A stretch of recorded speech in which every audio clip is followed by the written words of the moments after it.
Yeah, so my name's Dan. I want to say right away that how pleased and refreshed I am that we've been here all day and this is the first talk on Rails. I feel like quite a newbie, coming here to talk about Rails. Ruby and Rails, they're the same thing, aren't they? Pretty much? Yeah. Great. So yeah, my talk is on denormalizing your Rails application, but I was thinking over lunch that there's a more general theme here, which is how to move your Rails application from a SQL database to a NoSQL database. So we've all heard a lot at length about how great it is on the right-hand side of that slide, but we're all still stuck here on the left-hand side. And although there's a lot of information about NoSQL databases, how to go from the left to the right is not so clear. I did a lot of looking around when it was time to do this for us, and I couldn't really find any information or tutorials about how to do this, so I hope what I'm going to talk about today will be interesting to you. I work at a company called Confreaks. We're a startup based in Old Street. We have a social network for people who like live music. So we have a vast database of gigs, users who tell us about their artist preferences and so on. This is a screenshot of our Muse page. So Muse is some type of band, and you can see that we've got a lot of information about them. We actually have 500,000 artists in our database, and every single one of them has a page like this. So we're computing data about their upcoming gigs, their past gigs, how much media they've got. They've got photos, videos, posters attached. You can see what gigs are coming up. You can see how many people are interested in news. So there's quite a lot of information here, and some of it is quite costly to generate. In particular, on this page, we have a box that shows who the top news fans are on Songkick. So you can see that Maze Spurs is the top news fan on our site, and she has been to see news 16 times in total. And this is the kind of thing our users like to see. We think, that they're the top fan of that kind of thing. But this information is quite costly. So this is being pulled across 5 tables in our MySQL database. So we've got users, user attendances, events, performances, and artists. None of those tables has less than 100,000 rows. Some of them have in millions. We're doing a join over those tables. We're grouping by attendance. We're ranking them, and we're pulling out the top 10. We're also showing you exactly how many times each user has seen news and the total number of people who've been to see it. So this is quite a slow module to generate on our artist page. So the obvious thing to do in this case is to fragment cache, slap a fragment cache around it. But we decided this wasn't the way we wanted to go, for a number of reasons. First of all, fragment caching is great for the second user, it's not so great for the first one.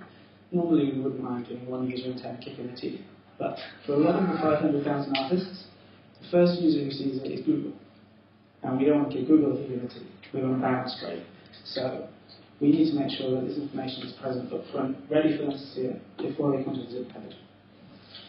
It's also very hard to pre-generate when you use fragment caching, because it's tied into a Rails stack. We need views, we need helpers, we need all of that. We could probably figure out some way to pull out our views so that we could generate this HTML from a separate daemon, but it just doesn't seem like a hassle, especially when you consider that if we ever wanted to change the HTML by even a tiny bit in this module, we have to go and regenerate the HTML for 500,000 artists. This could take days. And at 6 kilobytes of HTML per artist, 500,000 artists, we're talking about a lot of RAM to store what really, the only slow thing on this page is generating 41 integers. So we've got the user IDs, the number of events for each user, and the total count at the bottom. That's a lot of 6K HTML when the slow part is just 41 integers. Doesn't seem to be very efficient to us.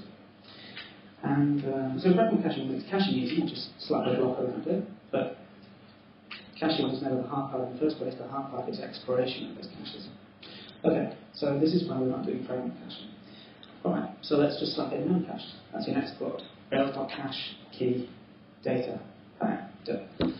And for a lot of the same reasons as fragment caching, we don't want to do that. In addition, we want persistence. So we want this data to be available. We can't guarantee that non-cache is never going to go down, nor do we want to. If we were to lose the data, it would take days to regenerate all of it. So we want to make sure that all our data is ready up front. This is another reason why no fragment caching or no cached with just marshal Ruby data are something we want to go down. And really, as I said, caching isn't the hard part, and there's no reason not to look for alternatives to memcached. It is a key value data store. There are plenty of others that can do similar things with similar benefits. So we decided to use MongoDB. Who's heard of MongoDB? Great. I'm not going to go into detail on this. We looked at others. We played with Couch, we played with Redis a bit. One of our developers played with Neo4j, which is cool. And we used it on our internal admin applications a little bit, and they've been working fine for a couple of months now, so we think, yeah, it's okay on production. A couple of months of testing in admin is more than enough. It's a schema document database, which, for when we're iterating through changing it, adding a little bit of data to the cache and seeing how that improves performance, it's really great that we can just add something to take down. And the people who said that schemaless databases are a great fit to dynamic languages got it right. Working with Mongo has been a pleasure, and it fits so well into the way we do things in Ruby. Other benefits of MongoDB are that it's pretty quick. It's not memcached speed, but it will store a lot of its data in RAM. It supports sharding, or at least it's close to supporting sharding. It's pretty mature compared to some others, not to disparage other ones, but it seems to be well set up. And they're quite responsive developers. So we had some patches, some problems with the Ruby driver, which is supported as well, by the way. And they got a patch around to us and a new release out in a few hours on the day before we were going live with it. So really impressed with them. They also have great docs as well. So, yeah. So we've introduced Mongo into our system. This is what our application used to look like and still looks like, mainly. Can you see that okay? So we have the views, or Rails, the views of controllers, which talk to the models, which pull data from MySQL. Very simple. This is what we're moving towards. So as you can see, we've introduced a presentation layer in between the views and the models. And this isn't new. We've actually been using presenters for quite a while, but we've got a lot clearer in how we use them, and let me explain. So now the views, when they need some information to display on the page, we'll talk to our presenter classes, and the presenter classes will look into Mongo for the data. Only if they can't find it in Mongo, they'll fall back to our models, which will pull the data from MySQL. So we have a fall through in case the data isn't there, although we always want it to be there. And we can insert the presenters into our system without changing much at all. We can put them in a few places, keep them out of others. We can introduce them incrementally to our application. So we've had presenters in our application before, as I said. We've now been entirely clear on how we use them. I imagine, I'm actually interested to know, people who worked on live Rails applications, have you found that introducing presenters is something you've been led towards, or with complex views? No, not really? Interesting. Well, we found them, okay, got one. We found them invaluable for organising complex views and presentations and forms as well, especially. But we've never been entirely clear on how they're used. So, do they talk to the database, or are they forbidden from talking to the database? Do they, is there one presenter per page with modules mixed in for each sub-HTML section, or are there lots of little objects?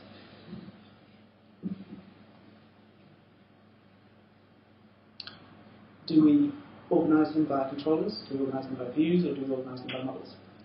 And these are all these different alternatives we've experimented with, and we've never come up with a clear sort of thing to go. Only know is we wanted to use them to help organise our code. But now we're using Mongo. Now we have almost like a third position on this graph. It's really pinned down use of presenters. And the presenters we're writing now almost write themselves, and it's obvious what they've got to do. And we're really pleased with that, because it means that we think we're doing the right thing. When there's an obvious way to write this class, and no other way makes sense, it feels like we've stumbled across something that works well. The ultimate goal, well not a goal, but possibly a slight ambition, is to move towards a system where we cut the umbilical cord with models completely. Presenters become first-class objects on our website. And we use Mongo. Mongo's pretty suitable as a general-purpose database. We don't have any worries about that. I believe SourceForge use it as their main database. So we're not worried about our website running just off Mongo. And, but this is a long time in the future, and the point is we can get there incrementally with our system. So we're working on ways to make it as easy as possible to move to this pattern where it makes sense, but not where it doesn't. Okay, so that's the architecture of that. Next up, I'm going to show you how to use a couple of the libraries that we've developed for this, which we're going to release at some point soon, hopefully, and show you some actual code about how this is implemented. And also then we're going to talk about how we do exploration, because that's the really tricky thing. So those are the next two things to talk about. Okay, so I said we have presenter classes. So for the example module I showed you at the start, the users, most top fans of news module, we have a presenter class. Every artist attendance presenter is attached to a particular artist, so it takes that as an argument. And this presenter's job is solely to pull out two hard-to-calculate, slow pieces of information: the total number of users who've seen News Live, and the list of the top users who've seen News Live. So that's the interface to our presenter. And you can see that our presenter has exactly the same interface as the artist model. So we can replace the artist model in the view with the presenter, and the view will be minimizer.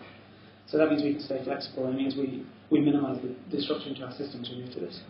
And if we needed to pull it out, we could do it immediately because we can toss in an artist exactly where it's expecting the presenter, or vice versa. So the presenter his job is to store Mongo information. Is to store this complex information in Mongo and allow you to retrieve it when you need it.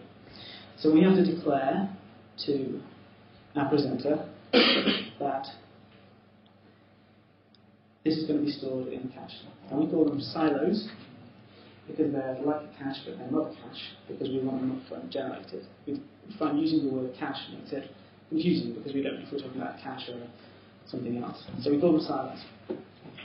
So this is a bit like an ORM or a data mapper. We're including that in the class, and that's telling Silo that it needs to persist this in the database. There's a couple of things we have to declare. We need to tell it what collection to put this document in. Our collection is like a Mongo table. It's a collection of documents. So the collection name is usually based on the class name.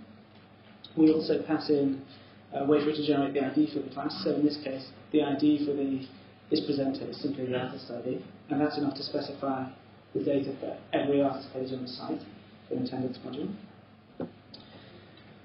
And then once we've done that, we're ready to start actually putting into the silo the complex data.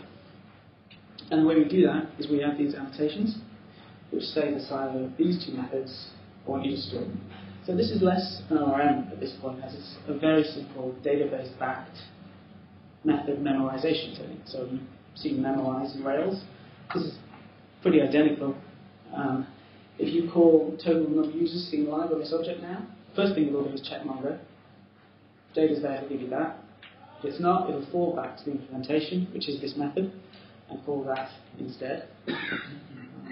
And the fall through means we can be sure the website's going to work even if we've screwed up the back end, although much more slowly. Although it's always our goal to make sure the data's there up front, we don't always succeed in that. There's one other thing, which is we have to change the implementation of one of the methods. So the one at the bottom, top users seen live, has changed slightly. We're now taking the list of users and turning it into a different list. And that's because Mongo only stores JSON. And although we could do something like serialize that to record objects, we don't want to do that. So we're turning our list of users into a list of user ID, number of event pairs. And that's what we're storing in Mongo. There's also another method in here in order to keep the interface the same, but we'll take that list and turn it back into a list of artists ready for the view to do what it needs to do. And that's how we cache our data. So you could use this on its own as an alternative to Rails.cache if you fancied a class-based system instead of a globally namespace key value system. And that would be a perfectly legitimate use of this. Absolutely. We need to make sure that the data is there beforehand. So, as I've said, caching is pretty easy to do. The trick is making sure that the data is generated before it's needed on the site. Exploration, for one thing, and also generation when there's new things to be put in there. And this is tricky, right? There's two hard problems in computer science together. One of them is cache exploration. So we've wanted to develop schemes to make this as easy as possible to do. So we've introduced a project called Silo Vators, whose job is to sit in the background and make sure all the data is in Mongo, ready for it to be consumed and put onto the website. So let's think about how we would do this if you were just going to use straight Rails.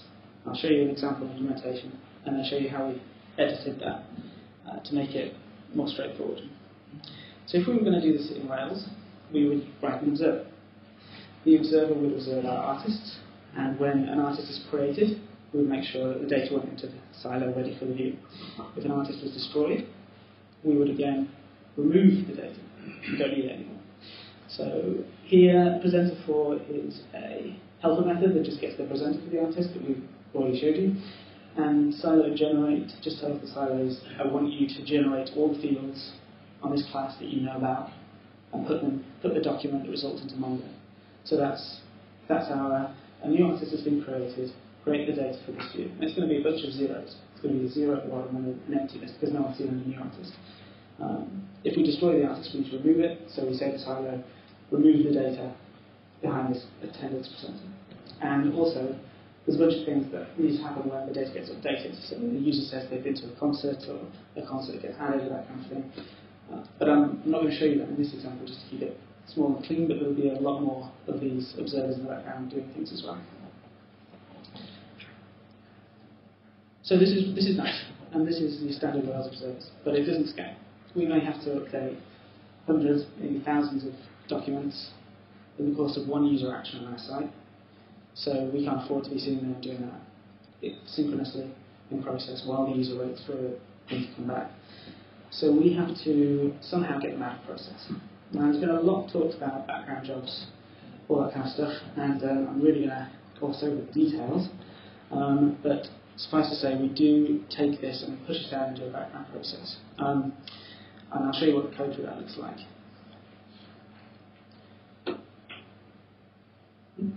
So we replace our observers with this. And on the Rails side, so in our website, this is what you see. Asynchronous observers listen to the artist class, and also a bunch of other classes.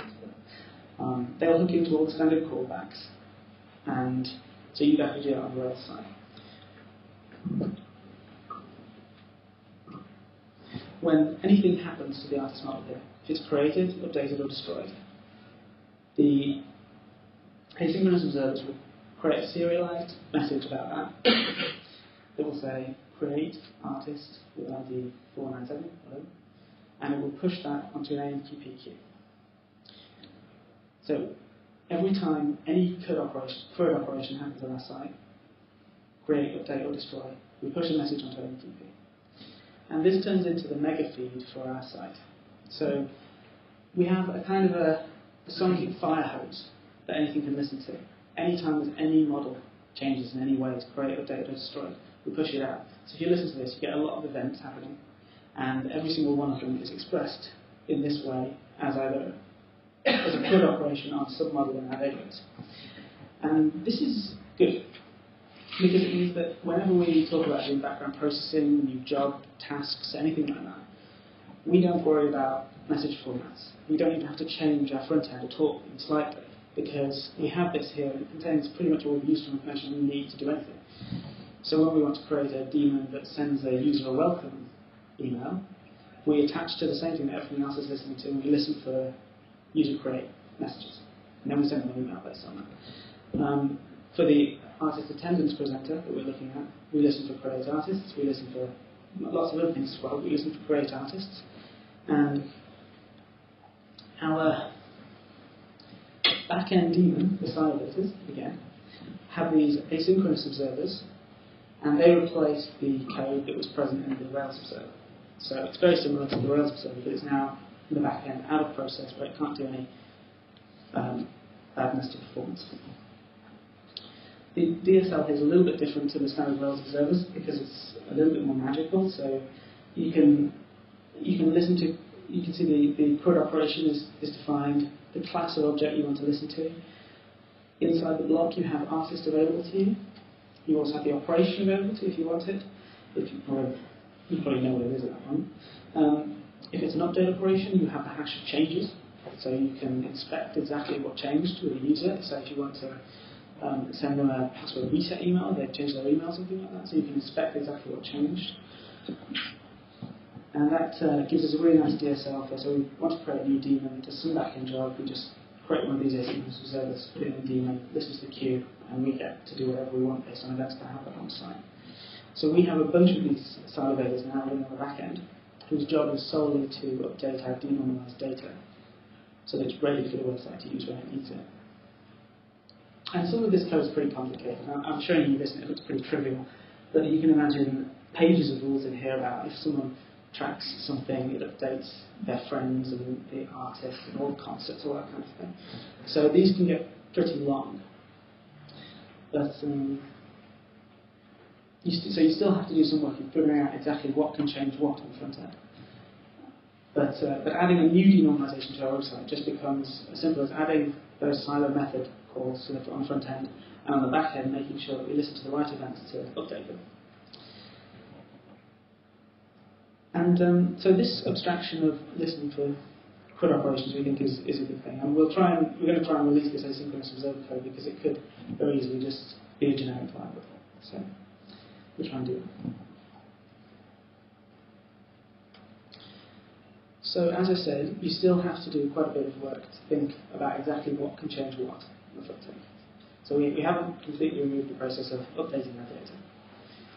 And we want to test it. So for this example, a small example of just listening for creates and destroys an artist, we can express our test like this.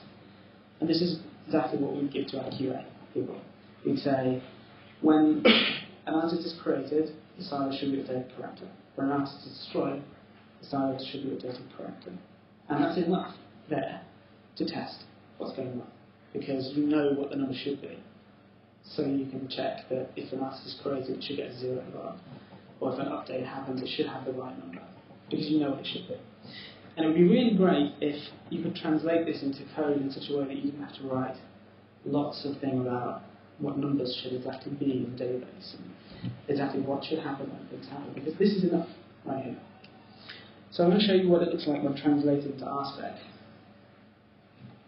And I hope you can see that it's pretty much point-for-point translation. So at the top there, we're testing the intended silo data, so the thing that updates the denormalization. At the top, we declare which silos we're interested in the context of the test. And then we declare two things, really. Two events that can change that data. First is an artist can be created, the second is an artist can be destroyed. And that's a complete test of the silo data, because these smart methods know what it's got to be. There's enough information declared here that they can do the checks themselves and find out if your silo data work correctly. So although you still have to come up with a list of events that can change your system, if you have the correct list of what can change your data, and if you've written them down here and this test passes, you can be sure your exploration scheme is working, because it's done all the checking for you and it knows exactly what the values have got to be. So there's a bit of code there. We're using some unreleased libraries, but more about this was the strategy and the pattern that we've used to do this. Because as I say, we haven't really seen many people online, certainly not in the Ruby community, who talked about how to do this. So we're still working on this, and it's more of a recommendation and a request for feedback on exactly how this works than it is a specific demonstration of some libraries. We recommend RabbitMQ, we like it. We recommend AMQP, we've had good success with that. We recommend Mongo, and we think this is a good pattern for doing it, but I would like to hear your thoughts. Thank you. Do you have any questions?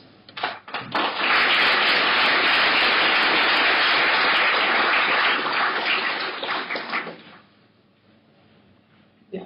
Any reason the silo methods can be included in the active model layer? The active model layer? You mean directly into active record models? Yeah. Yeah, we started off doing that.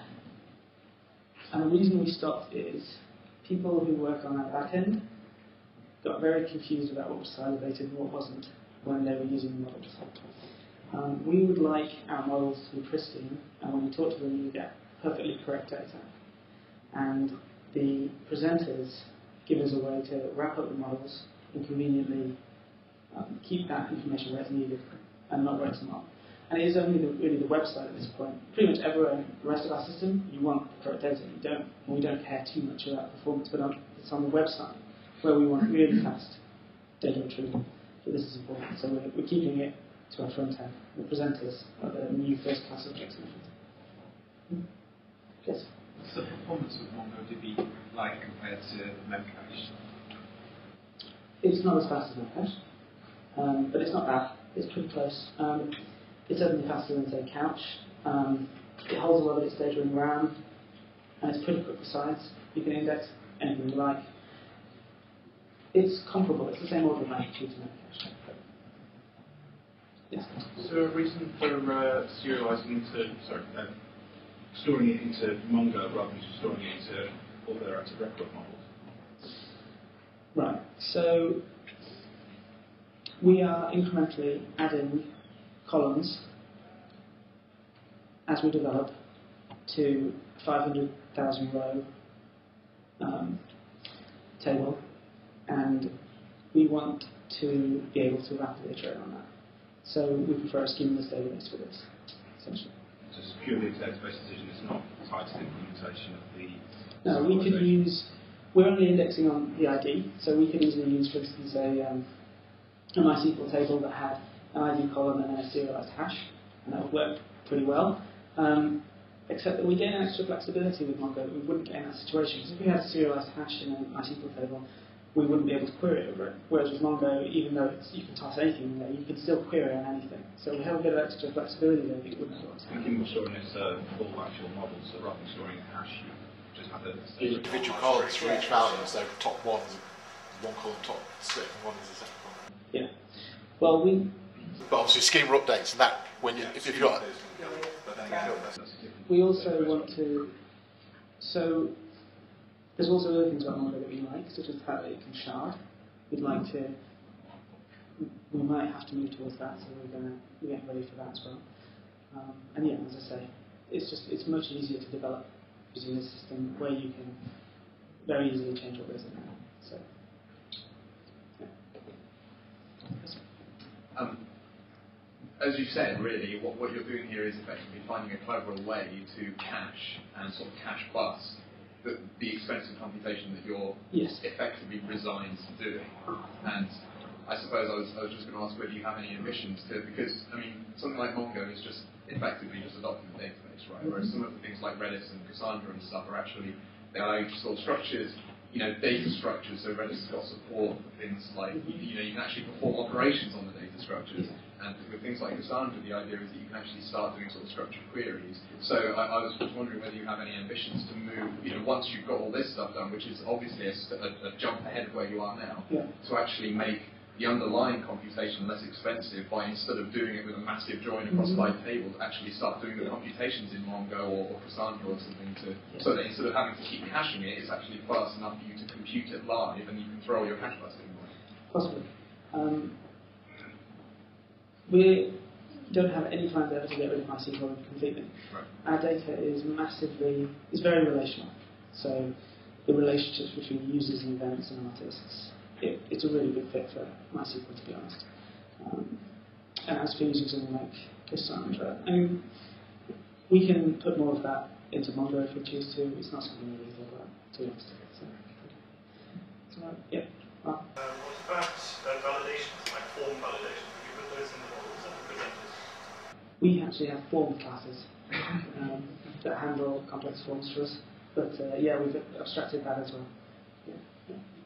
And so just a technical thing about the asynchronous observers. Yeah. When you have a regular active record observer, when you update something, you can obviously see on the model what changed. Yeah. Can you do that on an asynchronous one through your AMQP? Because obviously that's not just it updated, but these things changed. Yeah, inside inside this, as well as the operation artist and ID, there's also an optional changes hash, which is the active record changes hash. If somebody updates their email address, you're going to want to do We get both the previous one and the new one. Someone deletes their account, we delete the data array for the database. The message bus goes, everything got changed from what it was to nil. So we can send them a why do you quit email. Even though we don't any longer have the data in the database. hang on. I don't know who you were. Yeah. Yeah. The asynchronous observers work with other backends other than Rabbit history. Will it? Because Well, that's an interesting question. If we release this, should we release it with an AMQP specific or a pluggable backend? Because all it really needs is something like Stomp where you can send strings from one place to another. So I think people would like to have the ability to just turn it on. But at the same time, we want to make it easy for people to use different message processors. So yes, possibly. Paul? You did think further with using lots of plugins, and what this is doing is if the same artist gets updated a lot, so there's been a concert, everyone's concert. Do you collapse down those events or not yet? There's a few strategies we're thinking. At the moment, we have two, which is update it when anything relevant happens, and the second one is update it once a day.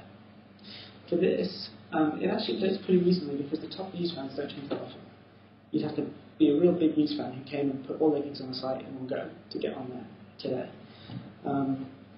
But we still update it after every conceivable event that could change it, because we think that if a fan does come on, plus 20 gigs that they go to and use on the site that day, they want to see themselves on that list right now. So right now we update when any conceivably could happen. Another strategy we're considering is an invalidation flag, which we'll set, and then every hour we'll go through and find everything that got invalidated and regenerate it. We just haven't implemented it.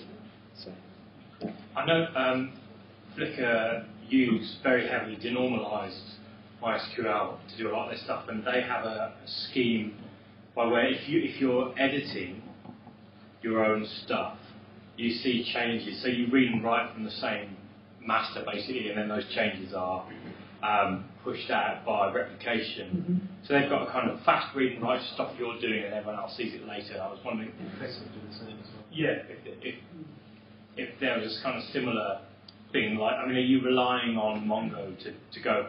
I've just changed. I've just added myself. I've been to Muse, seen Muse 20 times. I've just come on. I've done it all in one go. I mean, do they have to wait for Mongo to wait for the stuff to get through your queue and into Mongo to see that? They do. So I think you're asking, is there a delay between when a user does something and when they see something on the site? Is it something you find problematic? Is it something you're looking to address? Not yet. At the moment, the queue length is 0, so it's a matter of a second or so, plus the time it takes to actually compute the information. We'll start worrying about that when we've done more of this. Yeah. And when you receive an update, let's say that someone says they've been to a concert, do you requery the MySQL database to get the total number of visitors again? Yes. It's quite an expensive query. Yes, we don't or trying add with more intelligence. like that. No, the reason is we wouldn't get all that nice testing stuff if we did that, because we'd have to do more. I suppose we could say this thing should always be the same as that thing, so it should look good. Yeah, that could work. It's more a matter of we're not. Strategy of, for immediate updates, you could try and be intelligent about it and just increase a kind of a counter, and then once an hour do it for a complete refresh. Good. And maybe we'll have to move to that later when we have more events and the timetable. If you've got a kind of big concert the objective is still live, and every went to the MC, we all file one afterwards. You get those. We worry about with an incrementing thing. We worry about atomicity of our database. If we're doing lots of things at once with the same records, this way, even if we're doing it a bunch of times, the last one will always be correct. And you don't worry about it doing a lot of times, because the number of times someone says they've been to a news concert is still much, much less than the number of times someone looks at the news page. So at the moment we're just saying that's always smaller than that. Let's just regenerate that. Any more questions? Yes. I could be wrong about this, but just description, when your queues are not actually looking at active record models for these things, they're looking at key value pairs. Is that right? Right now they're talking to presenters, and presenters talk to the Mongo documents, which are like hashes.